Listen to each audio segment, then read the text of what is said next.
Today I have 8 baby essential tips that you probably have not heard before. These are not your typical oh, when baby has a blowout, roll their onesie down. We've all heard that a million times. Yes, it is helpful, but that tip is worn out. Let's jump right into it and stay with me because number 7 and number 8 are actually my favorite tips on this list. So tip number 1 is to buy stuff ahead. If your baby is 6 months old and you haven't bought any 6 to 9 month clothing or 9-month clothing, you are behind. Now, obviously, your baby's size, some run big, some run small. It's going to depend, but you always want to be a little bit ahead versus always feeling behind. Maybe you don't actually need to go buy those clothes, but you were gifted them at your baby shower. You need to go ahead and have those washed and in the closet. So if my baby is 6 months old, what's in their closet, depending on their size, is still 3 to 6 months, if they're still fitting in it, 6 months, and then 6 to 9 months. As the 3 to 6 starts to get a little snug, I throw it in the outgrown box. And then we get to where they're in the 6th month. And then I just am constantly rotating their closet and constantly getting a little bit ahead on clothing. Not too far ahead. You don't want clothes that they're swimming in, but a little bit ahead. It definitely helps you out. Another thing to watch for is shoes. Once your baby's walking, say they're 12 months old, you find their first pair of shoes, just say they're in a size 3. All of a sudden, before you know it, those shoes are tight and you're like, crap, we need shoes now. Their shoes are way too small. It happens just one day, all of a sudden their shoes are too tight. So go ahead and get that next size up so you're ready when they're ready for it. When it comes to buying stuff ahead, you can also be the just in case parent.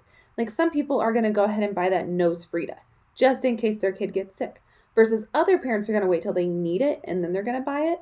I'm more of a wait till they need it to buy it. But if it's something that I'm 100% sure they're going to need, I will buy it ahead, such as clothing. Okay, tip number 2 is to go with the winter car seat cover. If you were going to have a winter baby and you are doing an infant car seat, some people call them the bucket seat, where you can remove it from the base, carry it into a restaurant. I recommend the winter car seat cover. Typically, they have a little flap on them. I thought they were great. I love them. My babies could never keep their socks on.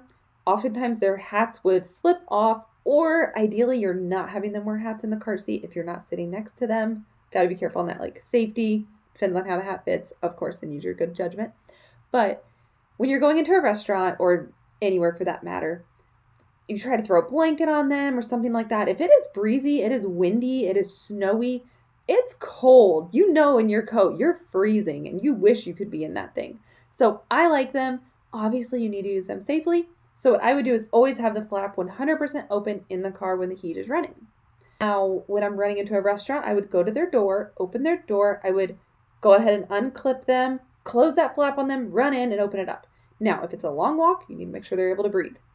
You need to be careful about that. If it's a long car ride as well, and you are going to have the heat going for a long time, you may need to take that cover off because those covers can be very warm and they can also get overheated. So use your judgment and be careful about breathing and temperature regulation and control. However, I still recommend them and I think they are a great asset for keeping baby warm in the winter months. My third tip is to get what suits your lifestyle. Don't get things necessarily because an influencer is telling you.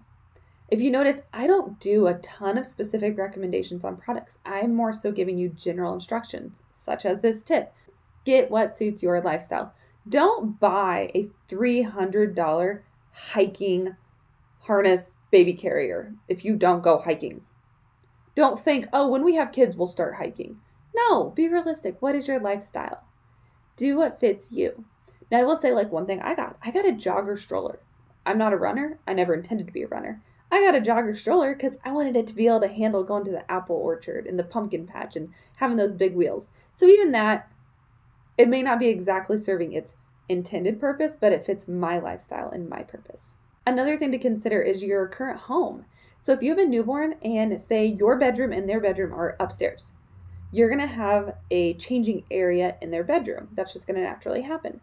But I would recommend having a diaper caddy, diapers, wipes, maybe an extra outfit on your main level. You could put it in your TV console or on a bookshelf or just out in the middle of the room if you don't care. But you're going to want to have a changing area on every level of your home. That's just practical and that just fits your lifestyle and your life. You're not going to want to walk upstairs to change a diaper. That's ridiculous.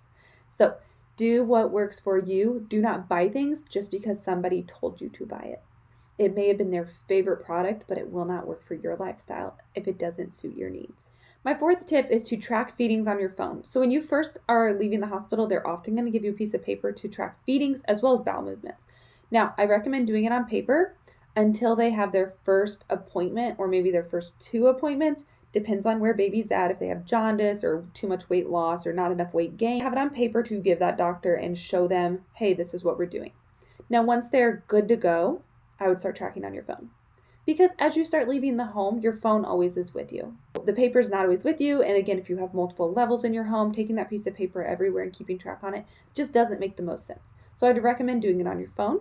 You could also do it on your phone from the beginning and then transfer that information onto paper so you have it readily available for appointments. That's an option as well. I did not use any fancy apps. They're out there. They're available. Some are probably free. Some are probably paid. I used the Notes app. I had a note. And for me, I was a breastfeeding mama. I would write down 8 a.m. right. Then I would write 10:45 left. 12 o'clock right. I went left, right, left, back and forth for my feeds. I only did one breast per feed, so it was very easy to keep track. But I used the note on my phone. That's how I did it. That's how I tracked it. It made sense for me. My phone was always with me, and because I breastfed, baby was always with me nursing. So that's what made sense for me. If you are bottle feeding or formula feeding, whether it's bottle, breast milk, or formula, however you're doing it, and your husband is covering some of those feedings, maybe you could get an app where you jointly can track that information. So look into that. My fifth tip is the emergency outfit and diapers. Some people are going to have you pack an entire kit for your car. You do you. If that's how you want to be prepared, you do you. But I will say the absolute bare minimum to get through a situation would be a diaper and an outfit. Wipes would be helpful, but even if you don't have wipes, you could make do. Say my kid has an epic blowout. What am I going to do? I'm going to put them in the trunk of my car. I'm going to wipe them down as best I can. And if I don't even have wipes, I'm going to put a diaper on them, put an outfit on them. We're going to go in a store and I'm going to purchase everything I need. That's the worst case scenario. Typically, you can buy stuff at the store if needed, but you don't want to take a naked baby into a store. It could be cold. They could be pooping everywhere and peeing everywhere. So you need that diaper and that outfit, and you can make it through with that. Realistically, you're going to have wipes as well.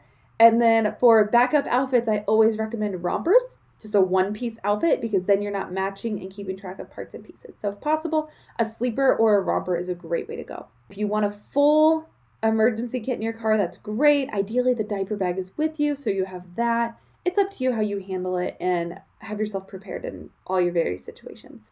General rule of thumb, though, for packing your diaper bag with a newborn is you're going to want to have a diaper per every hour. And honestly, I'd have like 3 backup outfits in there. I'm not saying you're going to need them, but they just come in handy when that diaper bag is stocked. That's the best way to do it. So ideally, you have your diaper bag, you're stocked. My sixth tip, buy quality body lotion and body wash or shampoo for your child. The things that are touching their skin, we need to put effort into and research into making sure they're quality. Don't buy the basics. Don't buy the basics that we always see on baby registry recommendations. Would you use it on your skin is my question, I guess. If you're investing in nice products for your skin, you need to invest in nice products for your baby skin.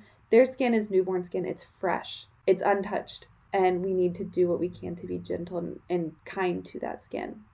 I've heard it before. Our skin is our body's largest organ. We absorb what touches us. So please take care of your babies in this way and do your best research that you can do. Find what you're comfortable with. When it comes to purchasing these body lotions and body washes, do not buy in bulk at first. Buy smaller quantities and test them out. Make sure that your baby is reacting well to them and that it's suiting their needs, then buy in bulk. Okay, we're getting to my last two, my favorites.